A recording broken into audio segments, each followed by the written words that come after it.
That's interesting because um, there is different approaches to the metaverse, and I think that that's because people don't really understand what it is yet. It's this evolving thing.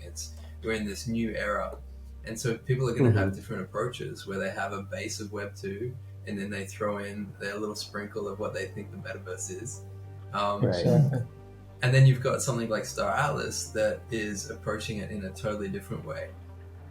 And I think what you touched on, where they had their game and they were demoing that out, and people weren't really sure. Looking at the screen, it just looks like, oh yeah, another space game, and this looks cool.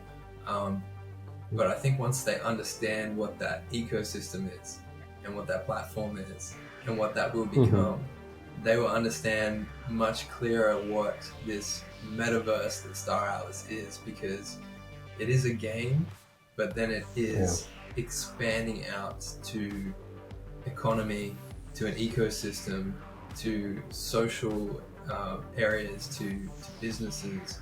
Like, it is so big. It literally, if you had to define the metaverse, like, that would be the perfect example to explain like what Star Atlas is building.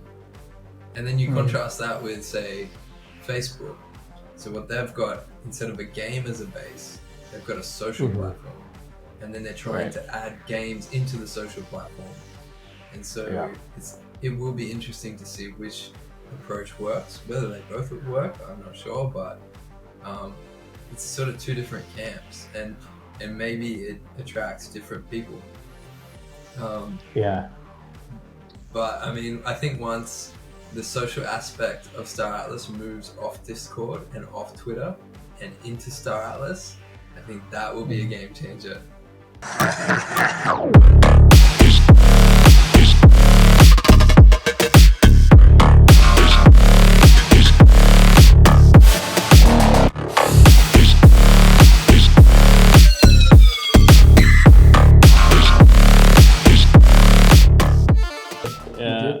forgot the intro. Welcome to the Metaverse, and then introduce yourself. Okay. As like the special guest. You are recording, right? Yeah, I'm recording. Okay. Welcome to the Metaverse podcast. I'm your new host, Shadix. Next to me is Atlas Theory and Archetype. It's great to chat with you. How are you today, man? Good, guys. Thanks for having me on. I love your show. Big fan. Watch every episode. Yeah, I'm sure you do. It's an honor. Yeah. Likewise. Feelings mutual. Yeah, I'll pass the mic to you. You are way better at doing this. Awesome. Well, we've got a special guest, Shadix1. Never thought the day would come, but here he is, showing his beautiful face next to Atlas Theory. And you guys are on a special location. This is a bit of a special episode, right? Yes. Yes, we are. We're here in Lisbon, really attending the Games Day. But the overall event is Solana Breakpoint 2022. And we're out here meeting a lot of cool people from the team, and meeting some new people as well, networking a little bit. So it's been really fun. And I see you guys have some pretty nice merch on right now. I'm pretty jealous. Yeah, we do. Oh yeah, we got hooked up. You want to tell that story? You mean who hooked us up with this stuff? Yeah. Oh, yeah. There was this cool guy. I'm not sure if you know him. He's called Pablo, and apparently he's one of the co-founders. I didn't know. I'm kidding. Yeah. I mean, obviously. And he just came in with a suitcase.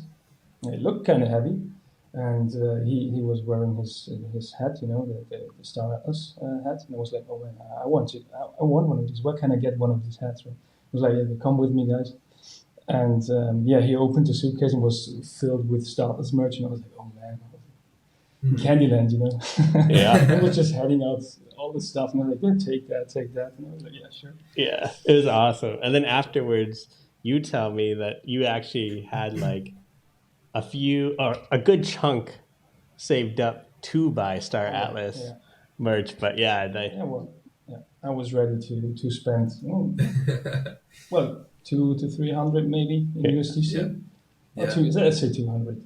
My parents are watching. Mhm. So $200, I was like, yeah, I'm gonna buy everything I can get, Mhm. and yeah, thank you, Pablo. Yes, Shout thank out to you. Pablo. So Pablo from Star Atlas, for those listening, if you're not familiar with the Star Atlas metaverse, and that was the main reason why you guys went to Breakpoint, Mm. was it? Yeah, Pablo, meet the Yeah. team. Yeah. yeah, And meeting so, the team for sure. what was it like when you first saw the team? Did they recognize you? How was it when they saw you? Like, what was that? Tell me what that was about. Go ahead. Okay.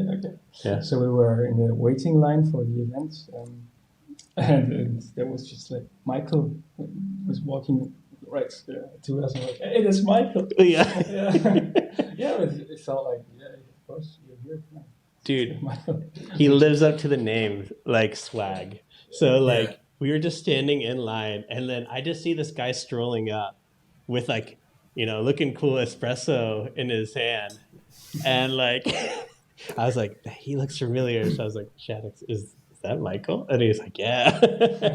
And then he came up, got in line with us, and we all went in together. So that was really So he fun. recognized you guys and was just like, "Yo, what up?"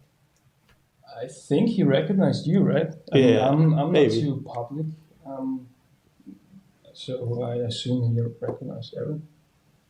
Did you And just I was start actually, freestyling, like singing, and then he recognized your voice? Or yeah, I sang the yeah, the Supernova Racing song. I was like, oh, it's you. Yeah.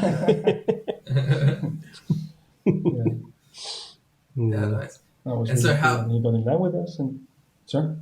how was the event? Like, what was it like when you first got in there? Like, where did you take a beeline for somewhere? The Obviously, the Star luggage Atlas, place. the luggage place. Yeah. Yeah. We both had all of our stuff with us. So Okay. Aaron arrived a day earlier, and I arrived in the morning, like at 8, I think. I landed, and I went straight to meet up with Aaron. And you know how it is with airports and stuff. It took me some time, and it was already 10, and the games day was starting at 10. So we met up, and we immediately said, like, yeah, maybe we should just go there straight away. And went there straight away. Yeah. And so, what was the question again? Like walking to the event, what was like the first thing? Oh yeah, okay. Mhm. So we got in, and the team members were all like suited up with gear. So we immediately knew where our home was, Mhm. and that's where we went straight. That was Pablo, with a really heartwarming welcome, and it was really great to meet everyone else, Miguel and Brett. We had a great chat with Brett about blockchain and stuff. Like, man, what Salas is doing is crazy. But Yeah. that's a whole different topic.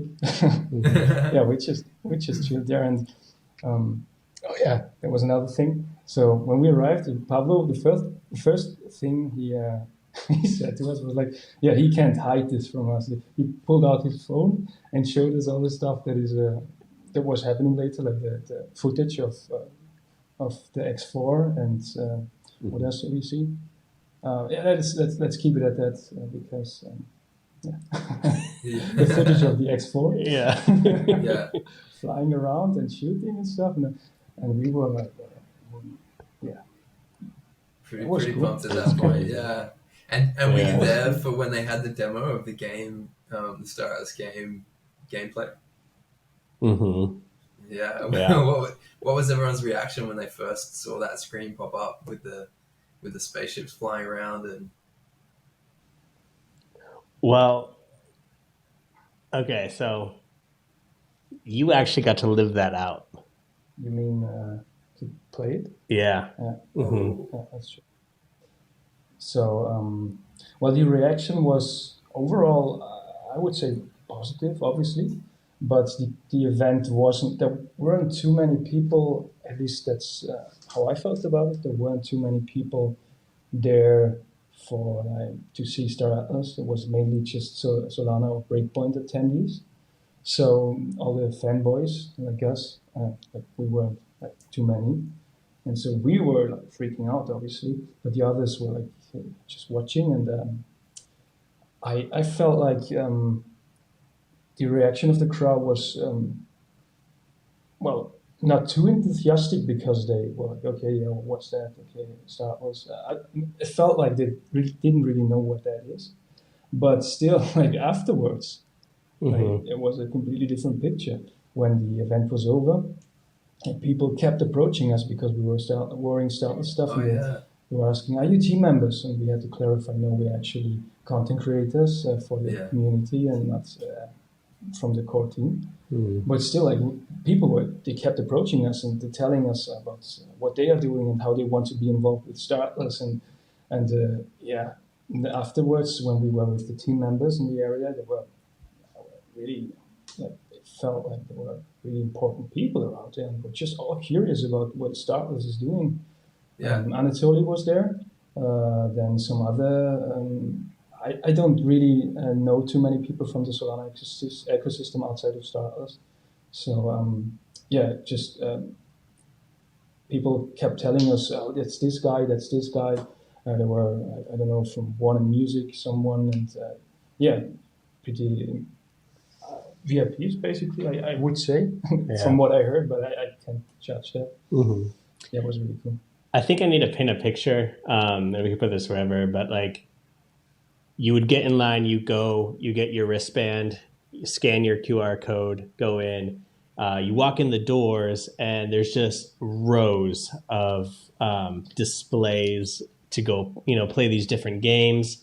Then there was even like, I think there was 4 streaming little boxes that people were live streaming different games from. Yeah. And then from there, it was your chairs facing a stage. So yeah, so it was both like a mixture of game demos, but also a platform. But yeah, one thing you touched on was not everybody was like really paying attention at first, to the Star Atlas. There's a lot going on, um, and a lot of different type of games too. Um, and I don't know if we want to go into like different games we saw or whatnot, but there's there's different energies that we like definitely noticed. There was like more people who were kind of more on the Star Atlas like wavelength, and then there's some that are just like copy paste Web 2, yeah, but throw in crypto type things. And not to bash those people, but like yeah, it was very different energies like throughout the room, no matter where you went. And then outside there is food, drinks, and kind of like a gathering place. It was fun. Yeah. yeah. That's interesting because Mm-hmm. like there is different approaches to the metaverse, and I think that that's because people don't really understand what it is yet. It's this evolving thing.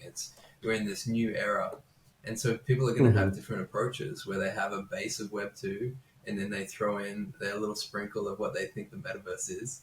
Um, Right. Exactly. and then you've got something like Star Atlas that is approaching it in a totally different way. And Mm-hmm. I think what you touched on, where they had their game and they were demoing that out, and people weren't really sure. Looking at the screen, it just looks like, oh yeah, another space game, and this looks cool.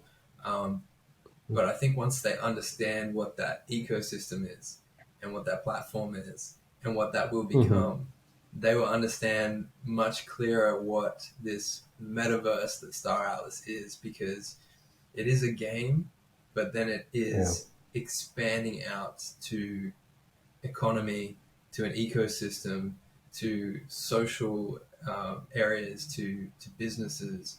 Like it is so big. It literally, if you had to define the metaverse, like that would be the perfect example to explain Yeah. like what Star Atlas is building. And then you contrast that with, say, Facebook.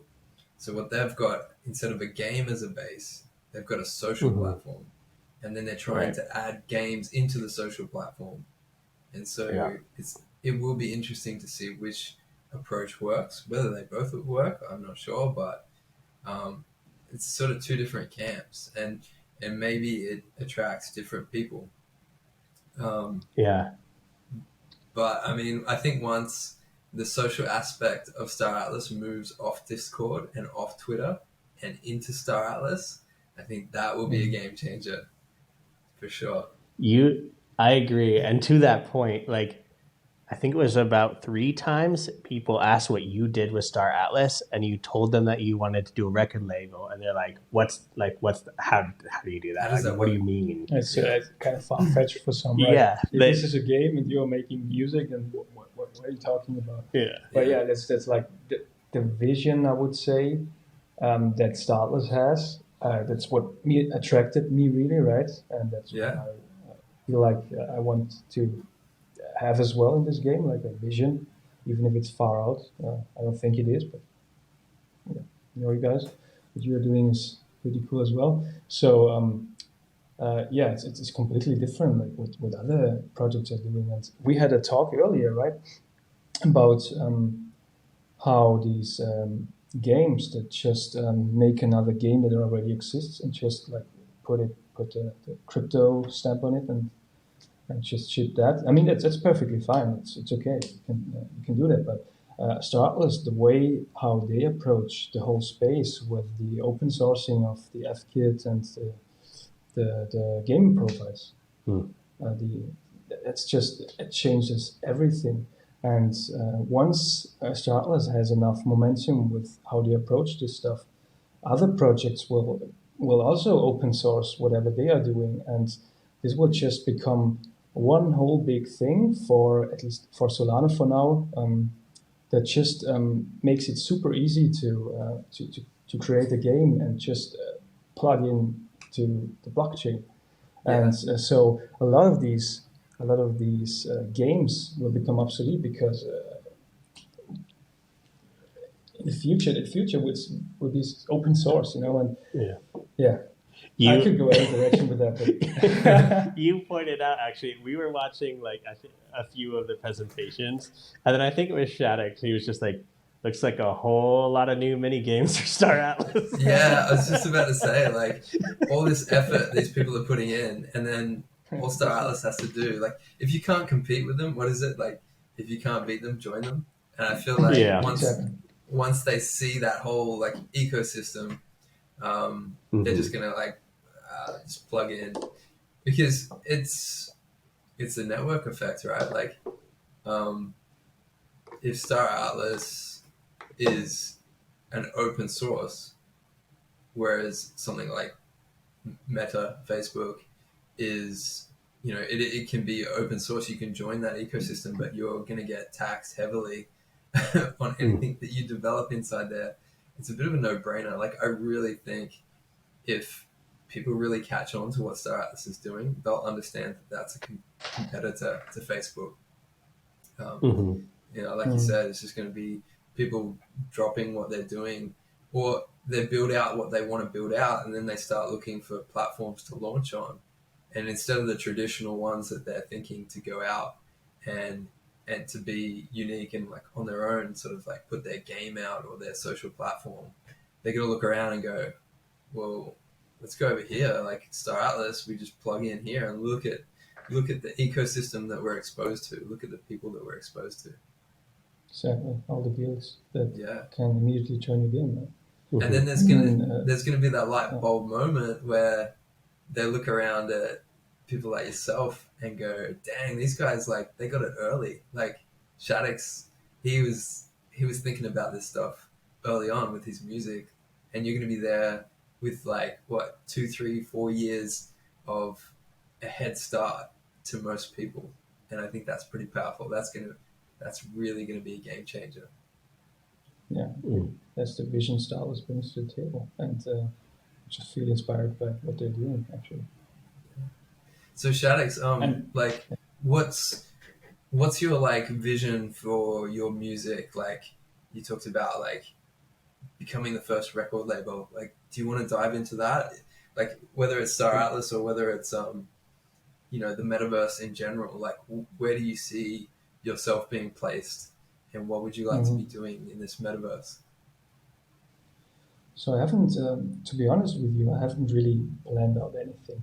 Like some things, for some things, the stars just align, and Stargaze Records actually happened because some other people from the community, shout out to Drum Carlos, approached me and they were like, hey, we could help you set up some stuff and we could do this and we could do that with it and we could go this direction. I was like, yeah, sure, that sounds good. And I just feel like, especially for the project Stargaze Records, I want to keep my mind as open as possible for other people's ideas, but still have it my little pet project in that sense. Just I feel like the technology is evolving so rapidly, and everything like the mindset of the people and how we approach everyday life is changing rapidly, and just having an open mind about how to approach metaverse business is necessary at some point because you can't know in which direction in future this will go. So yeah, I don't have a plan really. I have a vision for some things and some things I would like to be a certain way. But if it's not happening, then I'm gladly just take the next big thing, which is probably better in the end. But ultimately, I was having a great conversation with Aaron yesterday over a few beers, where we talked about AI and how it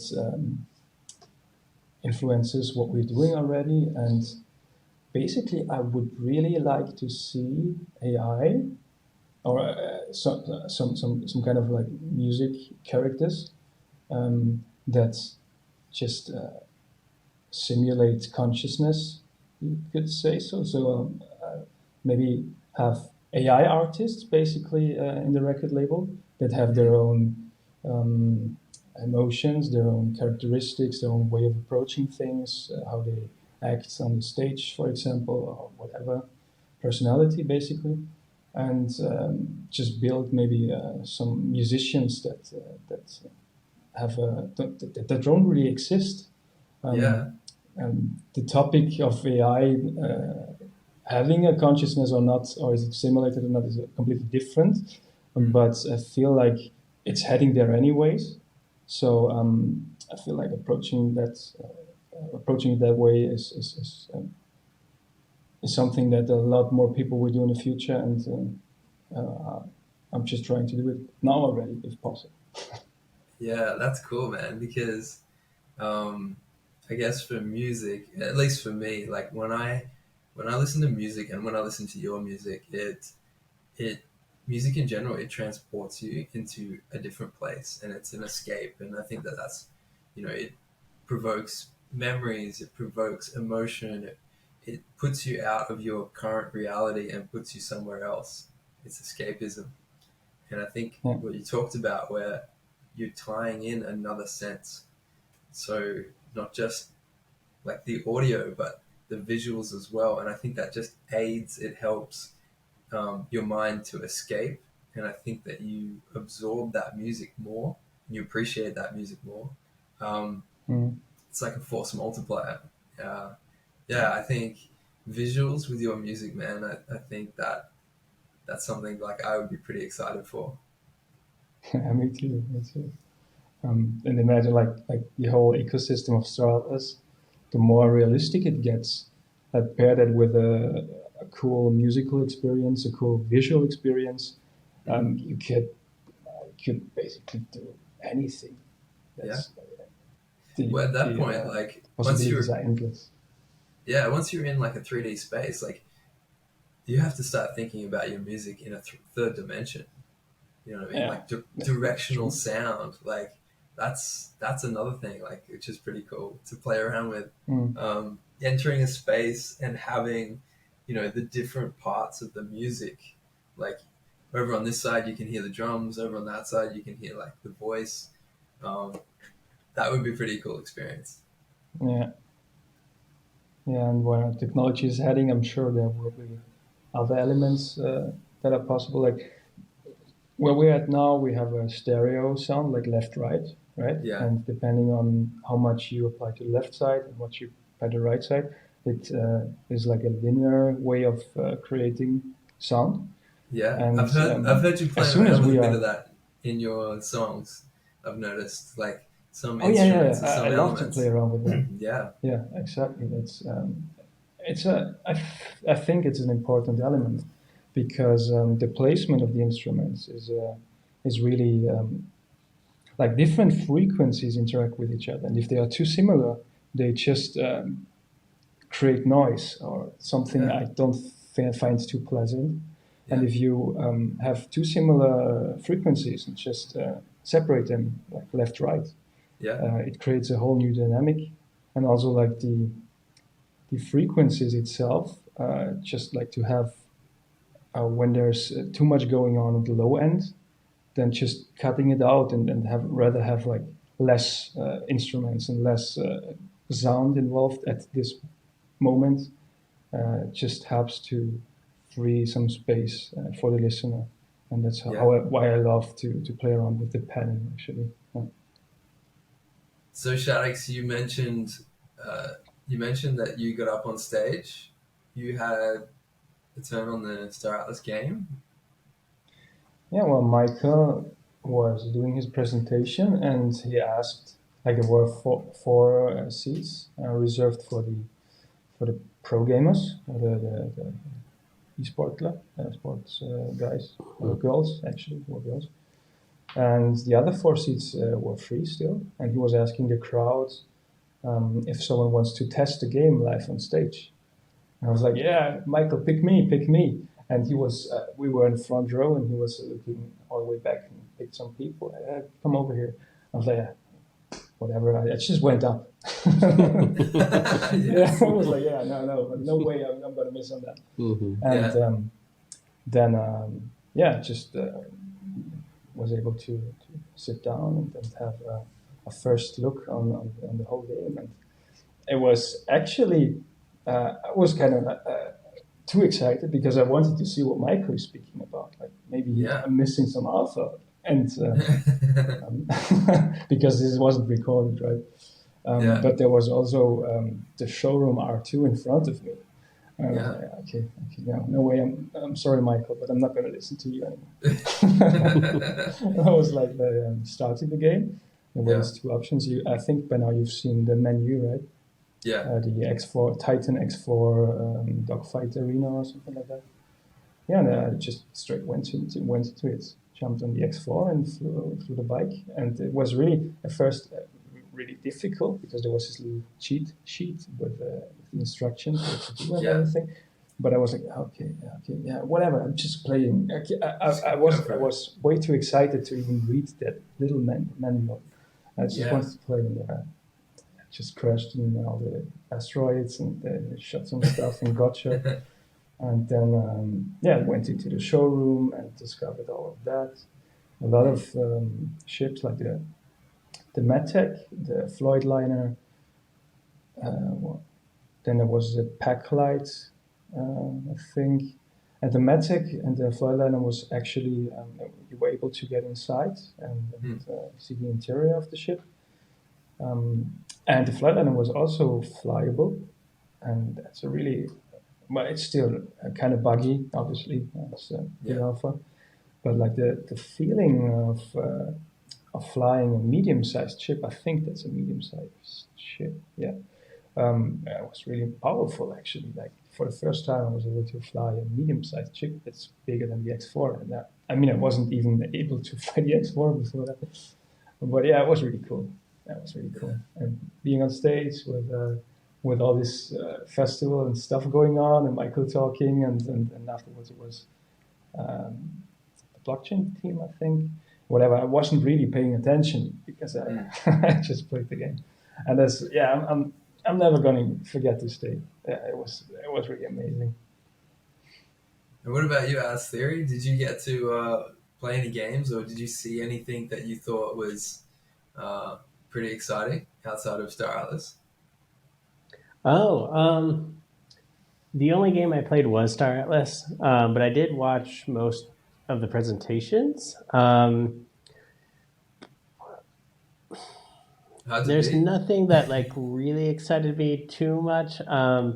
There is, I'm trying to remember the name of it, but it's it's very like move to earn, similar to like Step In, but it was like Genopets. yeah, it's like Pokemon Go. What was the name cool. of it again? It's something pets. Genopets. Yeah. Genopets. And you're able to mint one at that event or anytime this weekend with a special code. But that was only the real like metaversy one that I kind of liked. AR, type. Yeah. Did you get the code? I remember the code, remember? but I haven't put it in yet. So maybe I'll have to do that. Is it reusable? Because Genopets is pretty cool. I think it was only this weekend, but we'll have to look. Yeah, well, whatever. But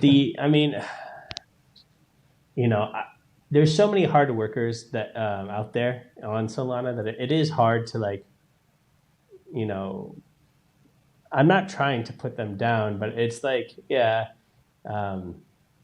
a lot of it's just mobile games we've seen forever with just crypto in it. So, you realize that there are only a few, games out there on Solana that are actually like building, I guess, with every instance on the blockchain.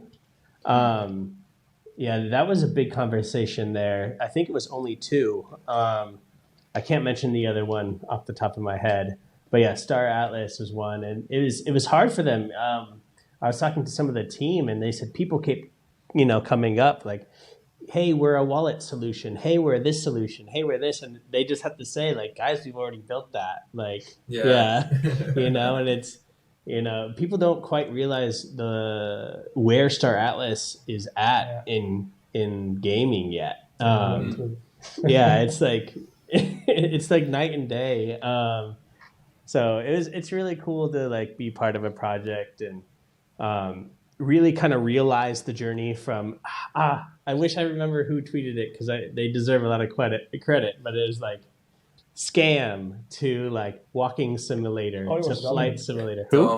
That was Dom. Okay, Dom. Okay, oh yeah, perfect. Yeah.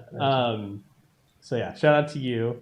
But yeah, no, that's literally what it seemed like. And then I guess the next one after Flight Simulator is like Star Citizen Simulator, and then eventually it's gonna just blow up and reality simulator. Yeah. It's always gonna be something until it's too late and it's the dominant, Yeah. For sure. Yeah. But I mean, shout out to everybody. It's respect the hustle. No matter what project you're in, they're all out there. They're all networking. So that was awesome to see. Yeah.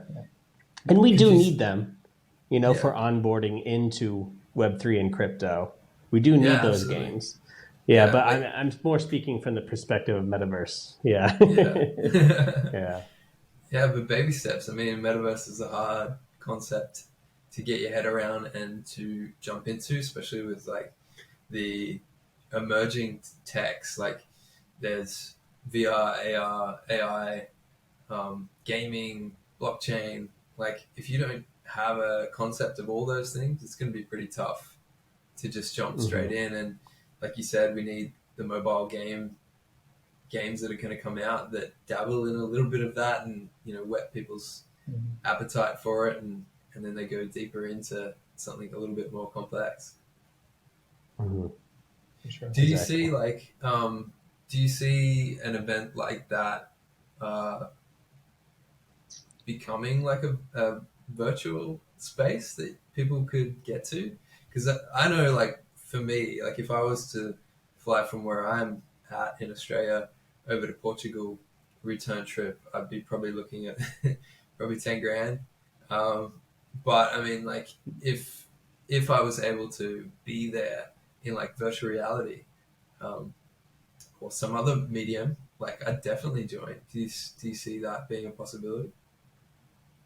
Oh yeah, very much. Yeah, definitely. I think for it to have the feel of a conference like that, I think it's 100% possible with current technology, but the culture is not there yet. It's still like very, the networking is still very handshake. Like, hey, it's you and me right here. Engaging in something like which is possible in the metaverse, but we don't have that connection yet. Yeah. But yeah, game day, that you put on something with Moon Man that was, people could do where we all just sit around in an arena and watch the screen in the virtual reality. Yeah. I definitely see that happening as well. And talking about Games Day, I feel like this is the Breakpoint event at the moment, but I feel like this could become huge, especially for Startless. And I feel like this is our responsibility as the community to organize something around all that. And this can also take on instances like setting up some kind of way to virtually be there. I don't know how this technology will work, but maybe I don't know. Maybe it's just drones flying around and you are the drone, or robots walking. You don't know where this is heading. A Tesla bot at the moment, like Elon said, they will cost like 20 grand or something like that. Imagine in 5 years, it will be like a few $1,000s, I guess, or 0 point something Bitcoin. And you just have a bot walking around, and you are that bot. You rent a bot, and you are physically there, physically, with a VR headset and everything, and just walk around and participate in the community events. Because I promise you, there will be huge community events, especially coming from Startless. I'll put all my work and my time into making that happen, and we'll build something cool around Breakpoint. That's a big passion of mine. Maybe for the meantime, like you can wear one of those like helmets with like all the 3D cams, and you can just put like an earpiece in, and I'll just like I'll just control you guys. I'm like, all right, head over here. I want to see what's going on over there. Yeah. When this stuff becomes more affordable, I totally see that happening for sure. Yeah. Mm-hmm. Yeah. One thing I'd like to do, I think, for a future event for the community, while we have the technology, is get an IRL backpack and at least do a live stream, with chat going and asking me where to go and who to talk to, and Dude, stream the event. It's that sort of innovation that when the metaverse is fully here, we'll look back and it'll be like one of those cheesy 80s TV commercials with like the giant brick phone. But who cares, push the limits and work with the technology that you've got. And I think that would be fun. I think people would dig that. They'd be right into it. That'd be awesome. Yeah. So will you guys be returning for Breakpoint 2023? Oh yeah. Hell yeah. And I'm in talk with some people, and we want to make something big. It's still talk right now. I just can't keep alpha to myself. So I feel like this is a community effort that we should even put out there. So if you feel called to participate in making Startless event happening every year around Breakpoint, and potentially making it even bigger than Breakpoint, because not everyone has $1,000 to spend. And I feel like the ethos of power to the people should be kept when we do a Startless event. So maybe you have an X4 at least, or a little spaceship that gives you the right to participate. So you have at least some stake in the metaverse, but affordable, always affordable. And we'll make that happen for sure. Yeah, just like a small donation to ShadX1.Sol of 1,000 Polis to get in. Yeah, so dude, for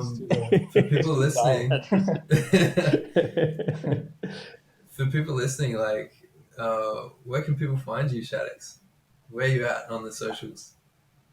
Well, I'm mostly on Twitter.